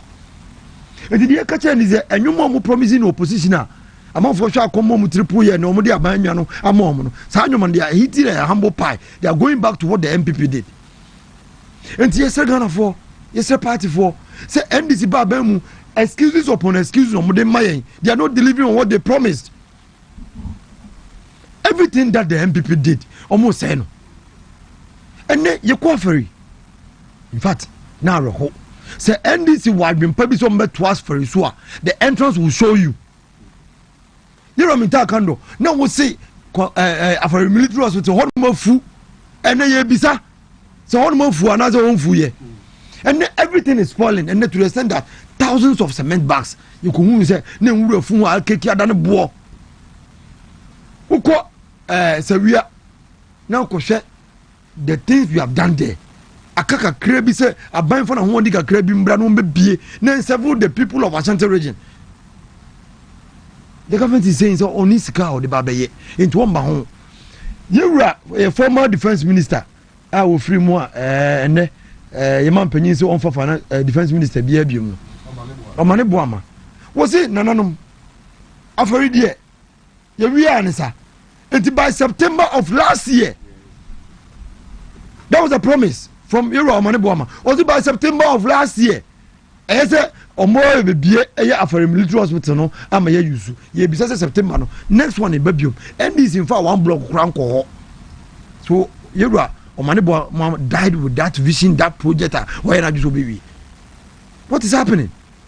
And then we share your hospital. Who do I yes you are free crew? Kokobe, share a Juma ya we have finished everything. I don't know project. The NDC says because the young money you know, Omuma Metwaso and several the people of this country. Now the evidence of Furukum NDC for one. I'm the 24-hour market. So the whole NDC for one man. 24-hour market. There's a market now. Oh, you know, this is not a project. And some of 24-hour economy no know. It wasn't market. It wasn't market. It wasn't market. It wasn't market. And the market I would want to move is in the evidence. Those markets are they going to run 24 hours? And if they are going to run 24 hours, do we have the manpower, police manpower, to man all those markets? Now, me 24 hours, me koji market, no, me koji store. Now, me no magumwa. The baby son says, me point you say sir. Or before from, or me point you say, or before from the Baba manage me shop na mama. Because a good year do, I me shop, I me manage you African ta. I me found a market says, open kunyapa. Bravo kontanya me nkwana meton bi wo ho mrante me no no to kunyapa o ho no de bi say me shop na me matum 5:30 no e ya me na me be employ bi amna ba beten wana do aton no ama ade a chi ana. It doesn't make sense because 24-hour economy is a result of a policy and say power be go akomre be ma me hunu say me for obi adwuma nwumre so on pon no pa e manfo ba beton kunya no. So nana do Kwaku for do no obisa akoshi bi also wanted 24-hour economy now and it's for young did because 24-hour economy is a result of a policy. So didn't say go akwemu na minim say every now and then be a police for patrol of contact one meaning say me be me shop anumra I am safe. But as a what do I want to ask you? I know we are no more than Kwaku said you can the goods about. Okay, me say NDC for power win 2024 election day. As from the Ghana for Kwaku. Because everything they said didn't make sense. But still the people of this country were so angry they fell for it. So we are continuing to we are exposing them. We are asking questions because me responsibility maybe some me buy no questions. But you need to be because we say me my budget store no was chichina tina mu na adenche. Asa do mbeka na asa de. Me my budget store was tina mu na adenche ye 24 hours. You bisa questions ah. Na ya enwanu bi. E bisa ye questions no position. Na say bi o nsema ye dwumadi ye no say perfect. The people of this country would have said say yenko tena chiri nye hwa nwoma kakra. It is all young people near some American say in the new patriotic party obi eni wo nipa o yanti ehwa say ade baako in the new patriotic party amanyokuo na yefa new patriotic party no eye party na wo nipa bi eni wo mo nipa obi timi kan jo say keke wotu we Dr. Mahmoud Ba o mi nipa wo ye yira Dr. Brian Champon nipa the new patriotic party is in Dr. Mahmoud Ba o mi the new patriotic party is in Dr. Brian Champon the new patriotic party is in Honorable Kennedy Japan the new patriotic party is in Akobre Japan amafo nim no. If you are strong enough and you think you have balls patrol party, go and set up your party and see whether or not the results that you get will be favorable. Amafo try and the results are there for everybody to see. It's say why you say also seen the new patriotic party so much. I will encourage you to go and take off and do what you think say bia eyo. Go and try. Omo try and do what was the results? Me the make a party ni bia no a bia bibinti obi hye wabufuo member side party hye wabufuo ko party you are a stakeholder, you are a shareholder. Nobody can take you out. No my maybe take konkai and omaya party UP media yi be frɛ NDC no afrɛ NDC no afrɛ PP. Yes, UP. Not actually. Be who opposition party the party or to say the who ya power. The obu ye bia for so the you don't need the power. Ebane yaudia. The people are omo mudi yaw pan. Anya ye big men no omunya positions, enya contracts, nya den no. Enya omuna omudi yaw. Come to the grassroots and listen to Yaudi. But the people are still working for the new patriotic party. Tibesre and paying for. Aya desre. Me sre nkura no, mamidi kan sre nkura no. Yenu ma ye wo fie, ye wo social party no de be se be ba so. Mami ba we was steady. Now the embe party in 1 minute. Party matters. Yeah, mami we afarini in 1 minute. Ne ye kan say ye man panyini, ye di jawa ne de aso. Ebra NDC befa abanwa no a mbedi man panyini no. And positions be pretty on the appoint you. Your MP before I ask ye you free Ashanti region. Eko Sahwi, Eko baby fofro. Ana oka almost say Ade Sahwi baby and yes, so who two will be free Ashanti region? Eko Sahwi. A kabi of a now you will be free Sahwi about Ashanti region. The person no sa movements can I at the moment. And ye enough. Ya reset too. Yeah, answer too. That's what I want to use. Because the transfer will be from one place to the other. What we are saying is not about saying the panic course. I couldn't know. Ebia, you couldn't even nimtia. But Nipana, ya didn't econo. Sika, ya didn't usually know. And so need to know because you pay school fees because you are moving your walls. Unkoda na do what you know. But school fees, ubet school fees for. Or you be do what you must settle a Juma for. And these are the things I say, young crow for baby, one moment Juma, and nay, because I buy no society, and Omuna, you are my free more. And when you are doing something, think about those people. All right, would to be TV to Eddie Jubadia today, Talk Ghana, and Uguswa Ushe, Daniel Ni Taiko, Wasa Ate Dene, Bentuaswe, Damen call a year Kwaku, and Kwaku. Na yanchicha time you me da asibiem baby am share say free minority for press conference because we any afari dey hospital nsem na me ne omo ya adwen say ni aban ni timu po a wanya say opese oye bibi e friend 24-hour market na osisi no across all the districts e work Ghana. I think say a useless project. Yes. A idea useless project. You see ebe kind of crime ho. So we say a hospital ahodoa ye wura Kufuado ni MPP aban ya kodum pempenso bi. Na so we aban a wo ani so ade hunu wo adwen papa wo dwen wo manfo ho de a. Eni kwan se wo jama sa hospitals no e kan wuram.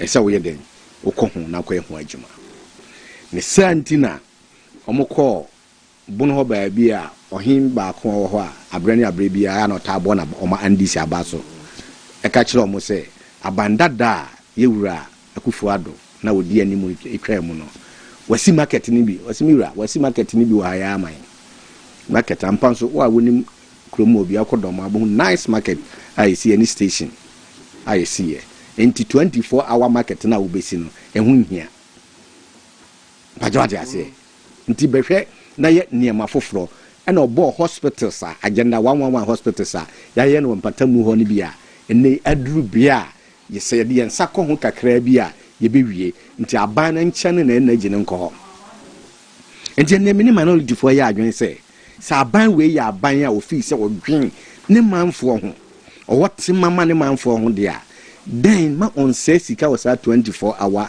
market no ho the any 24-hour market ya kan ni empo no asembisa ne say wo anano abranti ana wo ye nurse ni wo ye teacher ni na wo ko school na wonim say NDC for promise wo say wo benya adwuma ye wo anano na wo university wonim say wo wi benya adwuma ye because 24-hour economy abai be 133 yes anet ana ebe ba mo nya adwuma ye no omo ka kire wo say omo besi market ana oh say Xavier so omo nkochi ndobe nti omo be mo mbia chi ndobe na sika be mpo no aso say ne omo ye marketer asembisa ne say omo wi market na omo be chicha ama omo free ana nti wo a ene afa na wa wi university a wa ba fie no dwetire ben na wo a wo de kwaje sa market store ni bi shop no be da kwaje bi.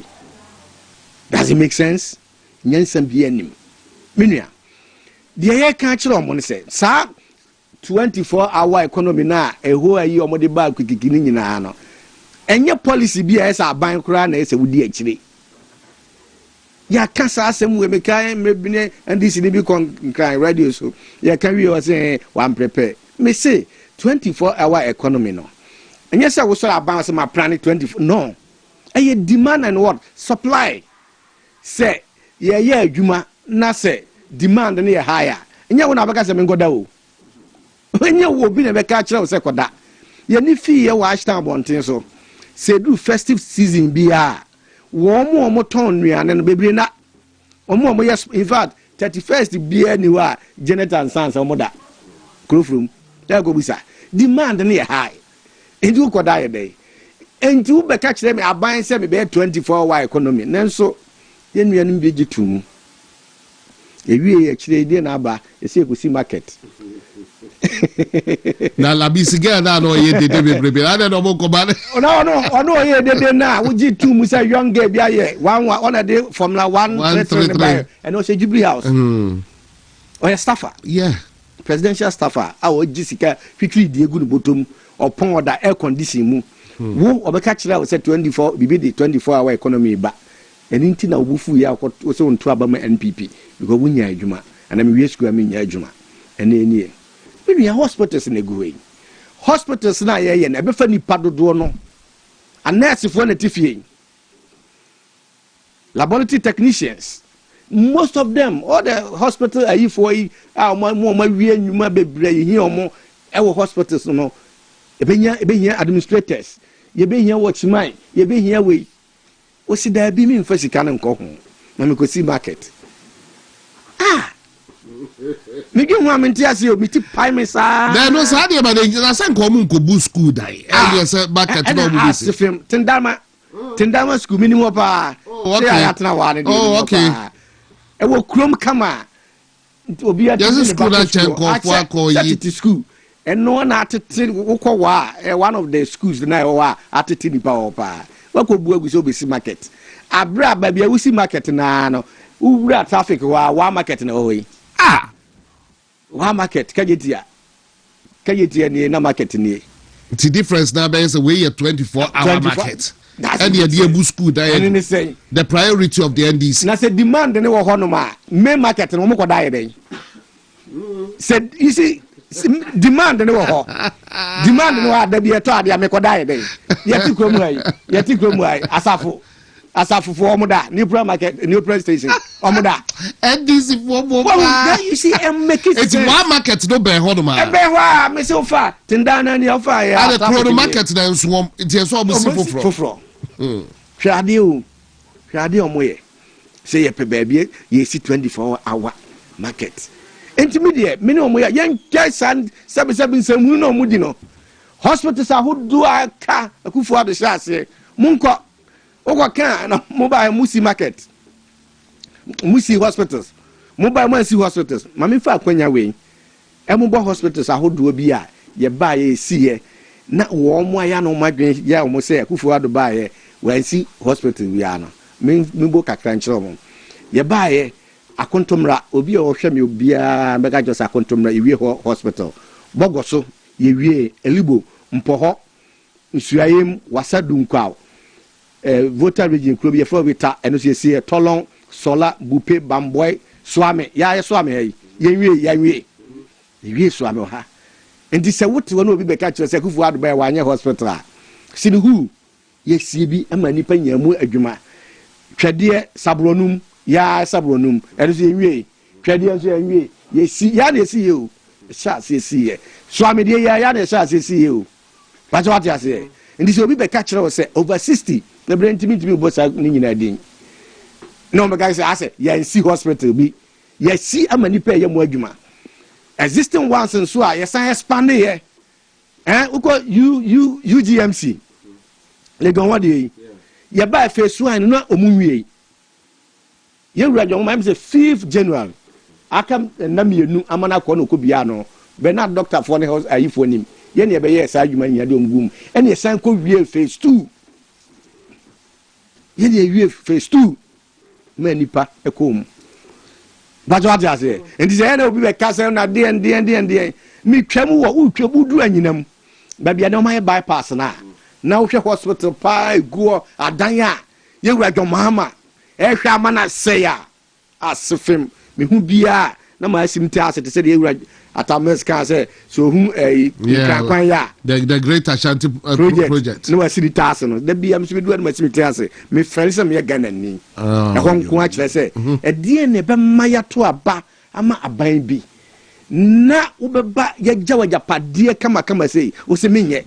I say one hospital somewhere where there ni kura the odi echire kobi na ebiem na ne megumu pa television set and pa me do edwom for my me ma me ton bayere akwecha won wa yongo for me chiamo ma me foi no mo kam say ye hwe video so pa ne ma egu ho wo se ye nwie we baby sumie kura wa sumie doctor be da so kura ya to aba sumie o ya to da ho wo se ye nwie me yewra joma ono wonge nipa hu o na school dan kura wabu agu na yese yewra joma ma wonge nipa hu o nanso Ghana for de abufu ehye omumu omudi nipa bi hu ahin sebe enam nsem a NDC for kan ye no eto makoma so agidi NDC for de omo yesoronko especially Gen Zs no omuhu yewra joma ma mamu na dikan no yewra joma ma mamu dikan one the first person if he say Kwame Nkrumah je o man si ho or share said nurse in your schools, young post to da.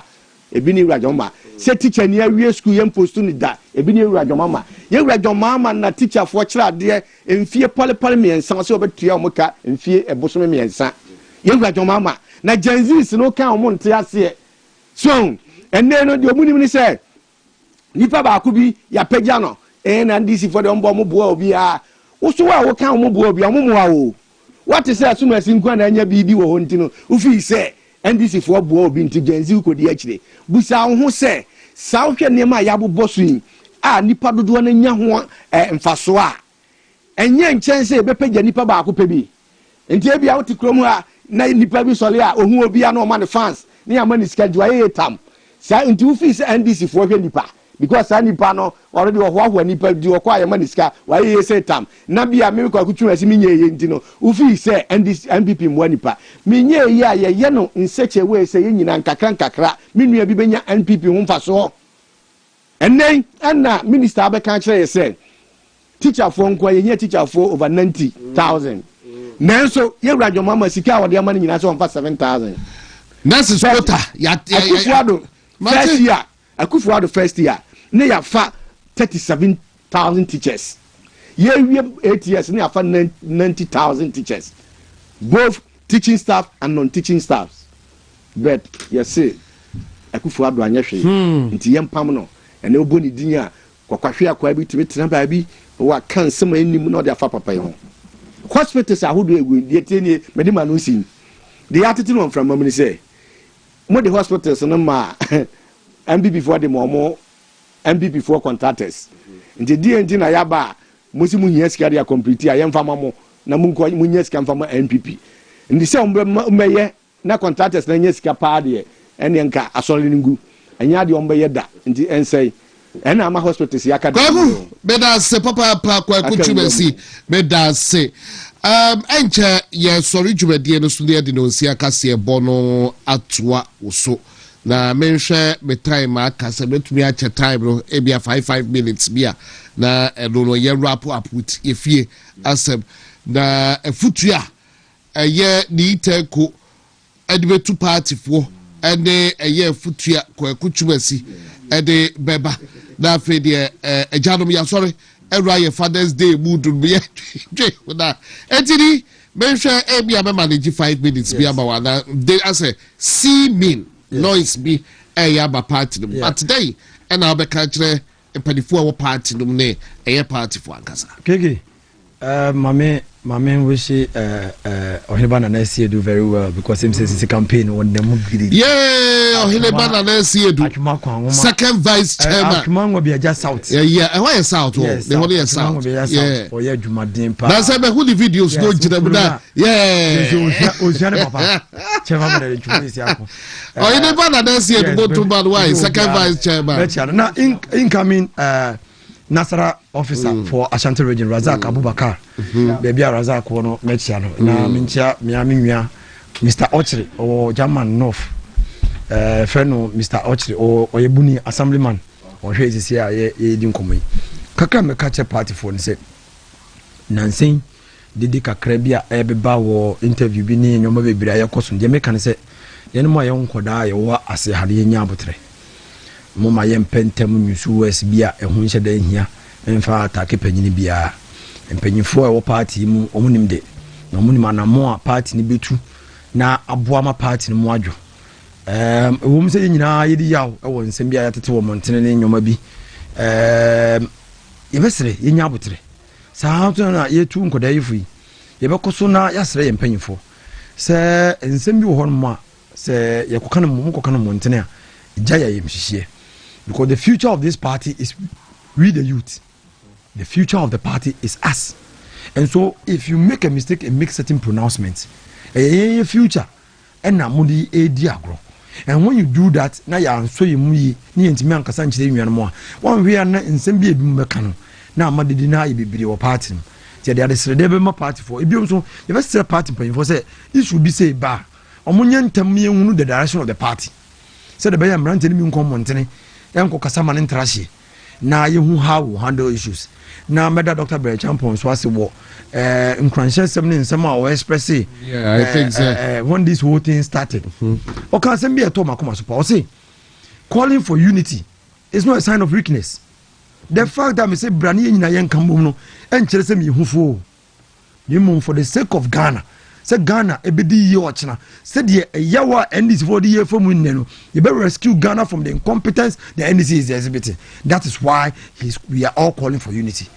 And you know me best say elections say ye party mu constituency ni ade nyina no. Dr. Alhaji Mahmoud Bawumia, the flag bearer of the New Patriotic Party, was one who support Obiao. Nobody should use his name to do any campaign. But no question is say ye pese party ba power. Every power of the party should be given to support the New Patriotic Party's flag bearer. So you cannot continue to be angry. You cannot continue to support your aspirant after we have elected a flag bearer. That is unacceptable. I supported Dr. Champon. But Dr. Champon called all of us on our platforms. He says, we have finished the contest. Everybody should go to the party, work for the party's flag bearer, who is Dr. Alhaji Mahmoud Bawumia. And so maybe I'm me was our pepper, me was our dono, me was our moon say the flag bearer of the New Patriotic Party is Dr. Alhaji Mahmoud Bawumia. And it's a war. So one support to Dr. Alhaji Mahmoud Bawumia in the prime minister. Now it is your responsibility to support the party, and the party has presented Dr. Alhaji Mahmoud Bawumia. And we want power. Political party is organized for political power. And now, sorry, we do politics to get political power, to change the lives of the millions of Ghanaians who believe in us. Until you cannot be an MPP member now and say, you still hold on to whatever you think you hold on, and you cannot support the flag bearer. That you cannot be an executive of the party. Yantias won't mean because who person your constituency executive, and you are still holding on to your aspirants. And when you do that, and you want people to select you to be a constituency executive or regional executive or national executive, it's not and yadia a year juma. And maybe are you a free doctor? Are you a free? Maminchan baby will be a do not friend Libra. Those who don't know him don't know what he does for this party. Such a fantastic thing. He lost this party to bits. He has sacrificed so much for this party. I'm not for him baby free before so be MP. The things he did for this party. And in some world Canada and some all across the world, it is done. You cannot be a regional executive, a national executive who doesn't share the vision of the flag bearer. Yes. It is not done anywhere. It is twisting out of context. As I said, you don't understand political power, even constituency executive. If you are not ready to work for Dr. Alhaji Mahmoud Bawumia, if you express doubt and still continue to hold on to your flag, your aspirant, you cannot say 2028. You want to hold position in the party because considering you just imagine. Say what to Obama as a communication officer of the New Patriotic Party Subi. Now me share the vision of the flag bearer. Now me could ready to cancel me a good flag bearer and everything that we are doing as a party. If you don't believe in that, I don't know say you can't do this in NDC. No, if you don't believe, if you cannot support Dr. Alhaji Mahmoud Bawumia, I will advise you not to contest. If you cannot support Dr. Alhaji Mahmoud, if you don't believe in him, if you don't think that Obetimi the next president, now Obasa contested for any position in the constituency, I will encourage anybody who is whichever constituency I will say Nipano, Eguso, Ekura, Nijidiemu, and the flag bearer and the aspirant mu, Ebesine, no was what contest there. I will encourage every polling station executive coordinator to vote against that candidate because that candidate will not give us the unity we want in 2028. That may share constitution, MPP constitution, and misconduct. Who say be a secretary, who said to do super Kodiana, maybe I try first of all Kodia because I think the Emrano so I understand the petitions one after the other. Kwana Echo. So we'll leave it to a year in Pennyfollow to do the Omopese Omo AB. Kwaku, yeah, sorry, Jumedian as well. KK, yes, sorry, so. Many obi bia beya gwen say, baby a party nedruno, the young cabomu. A dear bia a day into Timu Beba party the Mubia and a say, the free ho. Painful so into a monancy form. You see, baby, I do no home. But Trasia, made the Biamica, made them a trantrotumba. Na me who baby am from Manabocona, and couldn't dear the enemy. And couldn't dear the enemy, papa. Gigi. Oh, yeah, I said, me one cram a trantrotum. I so now can out me and be a mithrin cabakumasi. Me bounce up at the trotum higher, into Minnie Pam, in Kitamudi, away one. Couldn't be a day in power. And the idea be a same beer and cake in you. Yato police station, we say, I wear electoral area, I wear your back constituency says, yeah. And now I can arrested a kind. More being for bidding, no bidding now they compare to me. So who compare to me now, you will be doing quite a 1 year. Wouldn't need our competence and I'll be the party at Jumano. Assume says anybody who are, that means when you're Jumanana. Patriot here. Yeah, a Juma my party. Your party in why or soon cook NPP. And a party. Party no court wakɔ abatoɔ wayi ɔkandifo amaye ɔno ɛna nei yɛbɛbɔ ne kyi dɔm pagya wate aseɛ yɛne obi aka ho biem till sɛ ɛnɛ obi a wɔyɛ current MP bi wɔ constituency bia ɔno na yɛ leader ɔno nso ne yɛbɔ ne kyi dɔm till sɛ bi a yɛbɛkɔ abatoɔ na sɛ yɛbɛyi na firi hɔ anaasɛ ɔbɛtoa ne dwumadie so no nipa mmienu wei ɛna ɛwɔ party no mu a ɛyɛsi yɛbɔ ɔmo ho ban MP nti da brɛ ne abrɛ bia menya kwanya bɛtena fidie so a memfa me MP ɛni agorɔ yɛwura lawyer na nagye baafo awu a ɛsɛ me bɔ ne din na meda dwumadi a wɔdi meda na di ama amansan dɛ ehu na mabɔ yɛwura Dr. Mahmoud Baumia mabɔ ne din mama obi ehu sɛ ɛba amamu a oni mbukyɛn obia empo wɔyɛ vice president no wɔyɛ nneɛma ɛnɛn yɛbɛtumi de yɛn nsase yɛboɔ ne yɛkasɛ ɛnam no so ɛna adeɛ wei baako mmienu ɛbaayɛ nti saa kasa bi mɛyɛ sɛ ɛtɔ daa na ɛha me kakra ɛha me papa manka na meboa yɛbɛserɛ yɛwura ken a Japan meyɛ obi a madifɛ papa we ya because those days when you akabe na ya obodi do nsi aka se ebo no eba ntu de medima no si no yɛbɛserɛ yɛwura ken aya me defend papa me gini sɛ Ghana obi pɛ kana Japan asɛm kyerɛ me Kwaku twumasi nanso ɛyɛ amanyokuo mu ne yɛwɔ yɛhwɛ sɛ amanyokuo no ɛbɛkɔ n'anim amanyokuo no ɛbɛkɔ n'anim na tumpɔn nti yɛbɛsɛ ewura sɛ wadeɛ bi a ɛhwɛ no so a na ofisi wɔne mpanyimfo hyia na ɔmo kasa na ɛbɛyɛ ya yɛsrɛ ne die kwan so ɔne mpanyimfo nhyia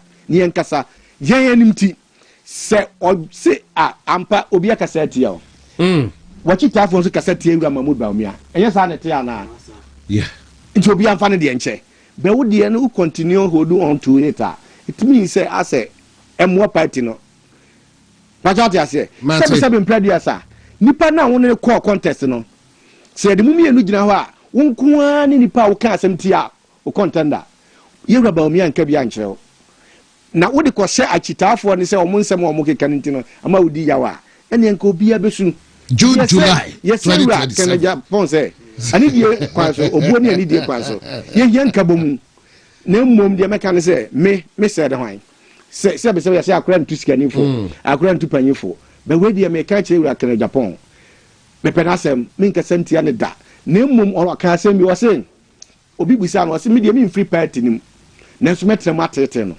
atete ɔmo saa me wura ɛno de adabraka ye bɛsrɛw ye power chow ye nkutu yegu fom mmom sɛ wo hwɛ na akyɛw pa no nsom na sɛ wo bɛkɔ de a ɛno no ɛyɛ better chance and next year June July kan sɛm bi amma mɔfra bi aba abɔnte abɛkeka nsɛm a enim bɛda sɛ Kwaku bɛda sɛ no sia abɔ ya de ya sorry